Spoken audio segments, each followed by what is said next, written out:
नाशिक शहर गुन्हे शाखा युनिट क्रमांक 2 चे पोलीस अधिकारी कर्मचारी हे मुंबई नाका पोलीस ठाणे हद्दीत गस्त करीत असताना अधिकारी कर्मचारी यांना गोपनीय माहिती मिळाली। त्या अनुषंगाने वडाळा रोडवरील आयशा नगर येथे एका शेडमध्ये कत्तलीसाठी डांबून ठेवलेले 4 गोवंश जातीचे गोरे आढळले।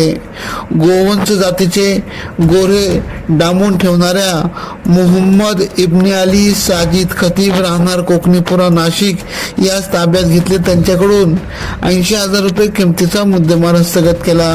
सदरची कामगिरी गुन्हे शाखा युनिट क्रमांक 2 चे वरिष्ठ पोलीस निरीक्षक प्रभारी अधिकारी हेमंत तोडकर, सहाय्यक पोलीस निरीक्षक डॉक्टर समाधान हिरे यांच्या मार्गदर्शनाखाली पोलीस उपनिरीक्षक संजय सानप, पोलीस उपनिरीक्षक मुख्तार खान पठाण, यशवंत बेंडकुळे, गुलाब सोनार, वाल्मिक चौहान, मुंबई नाका पोलीस ठाण्याचे सहाय्यक पोलीस निरीक्षक जितेंद्र वाघ, समीर शेख, तिडके आदींनी ही कामगिरी केली। नाशिक जिल्हा कायद्याचा बालेकिल्ला। AKP न्यूज नेटवर्कसाठी मुख्य संपादक अनवर खान पठाण, नाशिक।